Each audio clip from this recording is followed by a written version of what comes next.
નમસ્કાર વિદ્યાર્થી મિત્રો, સ્વાગત છે તમારું સ્કાયલાઇન એજ્યુકેશનમાં। આજે આપણે જોવાના છીએ ધોરણ 11 વિષય ઇંગ્લિશ ડિસેમ્બર 2024 માટેની જે 26 તારીખે તમારી એકમ કસોટી લેવાનાર છે, જેનું આપણે સંપૂર્ણ સોલ્યુશન લેખિતમાં જોવાના છીએ। ઓકે, તો ચાલો શરૂઆત કરીએ। સૌ પ્રથમ તમને આપેલા છે true and false, section A. Okay, 2 ગુણના પૂછાશે ટોટલ। ફર્સ્ટ છે યોગ is one of the most ancient science of India, true. Second, Surya Namaskar is an incomplete medical technique, wrong. Third, everyone was cheering at the study of animal, false.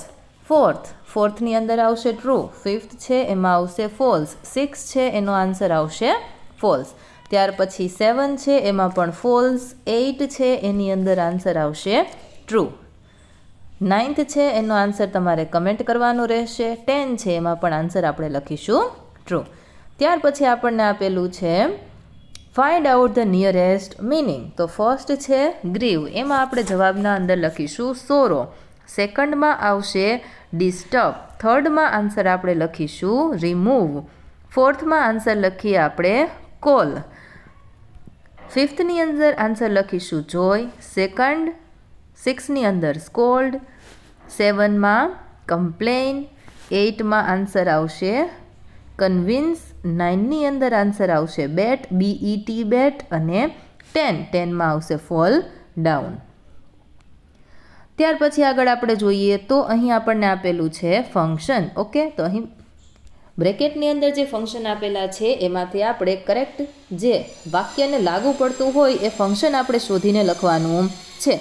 તો ફર્સ્ટની અંદર આવશે showing contrast, આપણે છેલ્લે section E સુધીના લેખિતમાં જવાબ જોવાના છીએ। તો વિડીયોને લાઇક કરજો, તમારા મિત્ર સાથે વોટ્સએપ પર આ વિડીયોની લિંકને શેર કરજો અને ચેનલને સબસ્ક્રાઈબ કરવાનું ભૂલશો નહીં। ઓકે, ચાલો, ફર્સ્ટમાં આવશે શોઈંગ કોન્ટ્રાસ્ટ, સેકન્ડ છે ઇફ, તો એમાં આવશે કન્ડિશન। ઓકે, તો આન્સર લખો એમાં કન્ડિશન। થર્ડ છે વી શુડ આવે એટલે શું આવશે એડવાઇસ, ફોર્થ ઇફ છે તો શું આવશે તો if medicines begins with the treatment of disease it is failure, તો એ પણ શું છે કન્ડિશન। ફિફ્થ છે તો ફિફ્થની અંદર આપણે લખીશું કમ્પેરિઝન। ઓકે, ચાલો, ત્યાર પછી છઠ્ઠું છે યોગ is one of the most ancient science of India, તો એમાં પણ આવશે કમ્પેરિઝન। ઓકે, ચાલો, ત્યાર પછી 7 છે it is science as ancient as human race, તો 7થમાં આવશે comparison. 8 do yoga rather than doing other exercise, તો રાધર ધેન આવેલું છે તો શું આવશે આન્સર કમેન્ટ કરો। 9th Heena visited a man with view to buying some sundry things, okay, તો એમાં આવશે પર્પસ, એન્ડ 10 છે સિન્સ આઈ વોઝ બિઝી, તો એમાં આવશે રીઝન। તમારે આ PDF ડાઉનલોડ કરવી હોય તો જરૂરથી કમેન્ટ કરજો, PDF તો ત્યાં તમને એના જવાબ જરૂરથી મળી રહેશે, તમે ત્યાં લિંક મળે એનો ક્લિક કરી અને ડાઉનલોડ કરી શકો। સેક્શન બીના જવાબ આપણે લેખિતમાં જોઈશું। તો અહીં આપણને આપેલું છે પેરેગ્રાફ પરથી આપણે નીચેના સવાલના જવાબ છે એ લખવાના છે। તો વિદ્યાર્થી મિત્રો, તમે આ સાઈડની સ્ક્રીન પર જોઈ શકો છો બધા જ પેરેગ્રાફના સવાલના જવાબ આપેલા છે। તો ફર્સ્ટ પેરેગ્રાફ છે એના બંને સવાલના જવાબ, આ પહેલો સવાલ છે, ત્યાર પછી અહીં આપેલો છે બીજા સવાલનો જવાબ। એ રીતે બીજો પેરેગ્રાફ છે where is the monkey from, તો સાઉથ અમેરિકાનો હતો। ત્યાર પછી સેકન્ડ ક્વેશ્ચનનો આન્સર પણ અહીં આપેલો છે।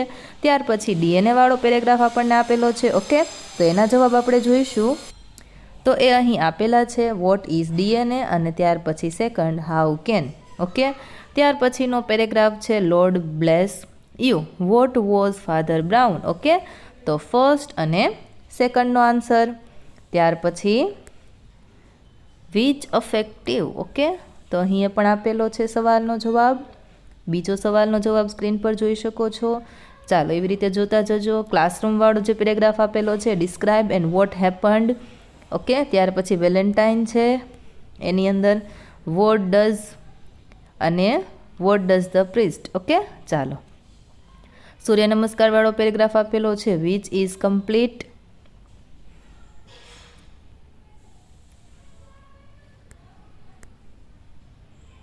વેલેન્ટાઇન, અને આ છે સૂર્ય નમસ્કારવાળા પેરેગ્રાફના જવાબ પણ આપણે આગળ સ્ક્રીનમાં જોઈ લીધા, બરાબર છે। એવી જ રીતે what was the man whose, આ પેરેગ્રાફના સવાલના જવાબ જોઈ લઈએ આપણે 3 એ 3. ત્યાર પછી સી પેરેગ્રાફ છે એના પણ 3 એ 3 સવાલના જવાબ. ત્યાર પછી ડીના 3 સવાલના જવાબ. ત્યાર પછી ઈના 3 એ 3 સવાલના જવાબ. હવે આવે છે સેક્શન ડી. ઓકે, સેક્શન સીના પણ જોઈ લઈએ આપણે.